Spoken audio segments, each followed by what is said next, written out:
শিক্ষামন্ত্রীর সঙ্গে চাকরিহারা শিক্ষক শিক্ষিকা এবং শিক্ষাকর্মীদের যে বৈঠক হয়েছে গতকাল, তারপরেও অনশন কর্মসূচি অব্যাহত।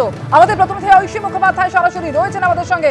ঐশী, এখনো এসএসসি দপ্তরের সামনে অনশন চালিয়ে যাচ্ছেন তিনজন চাকরিহারা শিক্ষক। অনশন করছেন সুমন বিশ্বাস, পঙ্কজ রায় এবং প্রতাপ কুমার সাহা। তুমি এই মুহূর্তে রয়েছো সেখানে, দেখাও আমাদের ছবিটা।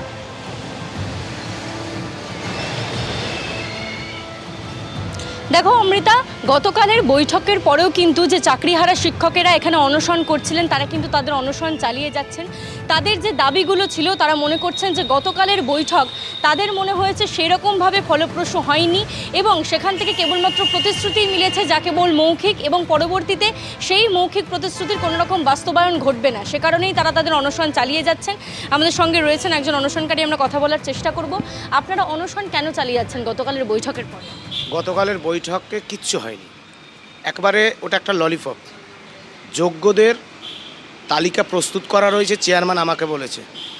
মিরর ইমেজ আছে, চেয়ারম্যান আমাকে বলেছে। সেটা অনলাইনে আছে, পাবলিশ করে দিতে বলুন, অনশন প্রত্যাহার হবে।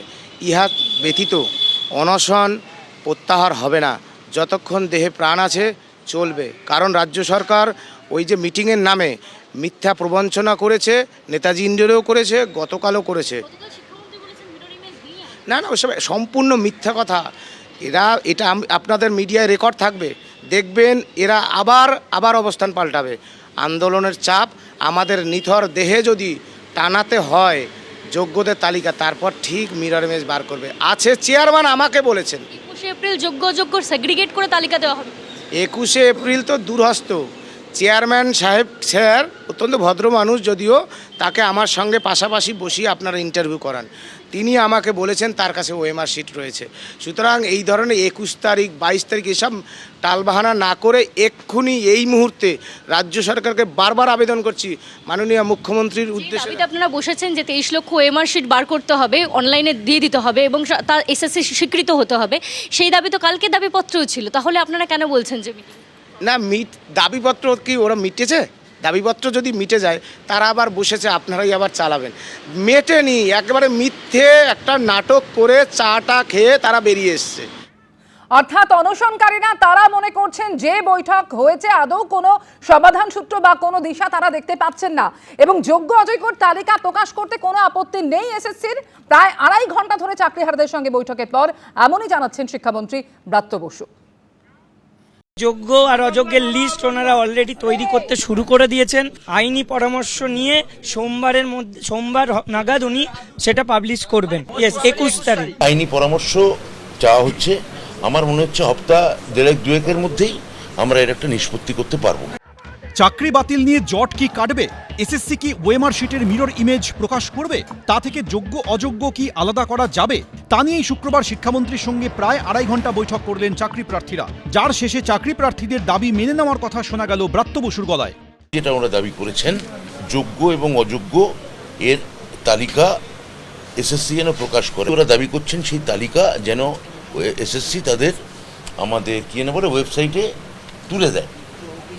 এবার এখানে আমাদের তাতেও আপত্তি নেই, কোনো অসুবিধা নেই। আমি এসএসসিকে জিজ্ঞেস করেছি, এসএসসি চেয়ারম্যান ওখানে আছে, এসএসসিরও কোনো অসুবিধা নেই। সিবিআই থেকে প্রাপ্ত তালিকা যোগ্য অযোগ্য যেটা তাদের হাতে আছে তারা তুলে দিতে পারেন, এবং সেখানে কোনো সমস্যা নেই যদি আইনি পরামর্শ আমরা ইতিবাচক পাই। এখন আইনি পরামর্শ নেবেন ওনারা, তারপরে লিস্ট পাবলিশ হবে কি না। যদি দেখা যায় যে আইনি পরামর্শে কোথাও গলদ হলো বা আইনি পরামর্শে আটকে গেল, আমরাও আমাদের লয়ারের সঙ্গে আইনি পরামর্শ করব যে এটা আটকে দেওয়াটা ঠিকঠাক ছিল কি করা যেত। প্রশ্ন উঠছে, যোগ্য অযোগ্য আলাদা করা গেলে এসএসসি সেই কাজ আগে করেনি কেন?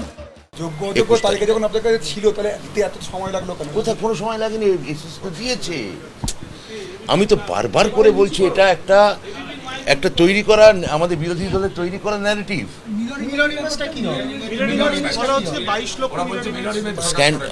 মিরর ইমেজ, সেটাও আমরা আইনি পরামর্শ নেব। যদিও শিক্ষামন্ত্রীর আশ্বাসে পুরোপুরি আশ্বস্ত হতে নারাজ আন্দোলনরত চাকরিহারারা। খুশি আমরা আশ্বস্ত সেদিনই হব বা স্বস্তি পাবো। আশ্বস্ত হওয়ার জায়গা এখনই নয়, স্বস্তি আমরা সেদিনই পাবো যেদিন পুরো লিগ্যাল ওয়েতে আমরা পুরোপুরি জিতে আসব। তার আগে আমরা স্বস্তির নিঃশ্বাস ফেলছি না। পার্শিয়ালি পার্শিয়ালি কিছুটা আমরা মনে হয়েছে ওই যেহেতু যোগ্য অযোগ্য লিস্ট বা 22 লক্ষ ওএমআর, তো পার্শিয়ালি কিছু দাবি তো আমার মনে হচ্ছে মেনে নেওয়া সম্ভব হচ্ছে। চাকরিহারাদের বেতনের বিষয়টিও এদিনের বৈঠকে উঠে আসে। এখন আপাতত ভাবে যে বেতন চালু থাকবে কিনা সেটা আইনি পরামর্শ নেওয়া চলছে। তবে আমরা দেখেছি স্যালারি পোর্টাল খুলে দিয়েছে, এটুকু আছে, বেতন সাবমিট হবে। এই নিয়ে আমি তো কোনো কথা বলবো না। আমরা সর্বাত্মকভাবে রিভিউ পিটিশনে যাব, মহামান্য সুপ্রিম কোর্টের কাছে আবেদন করব, এসএসসিও করবে, আমরাও করবো। আমার আশা রাখছি যারা বঞ্চিত যোগ্য শিক্ষক তারাও করবেন। ফলে এটা আমাদের রিভিউ পিটিশন অবধি এটা নিয়ে আমাদের কথা বললে এটা আদালত অবমাননা হবে। 21 এপ্রিল এসএসসি কি শেষ অবধি তালিকা প্রকাশ করবে? তাতে কি কিছু সুরাহা হবে? নজর সেদিকেই। কৃষ্ণেন্দু অধিকারী, ঐশী মুখোপাধ্যায় রিপোর্ট, এবিপি আনন্দ।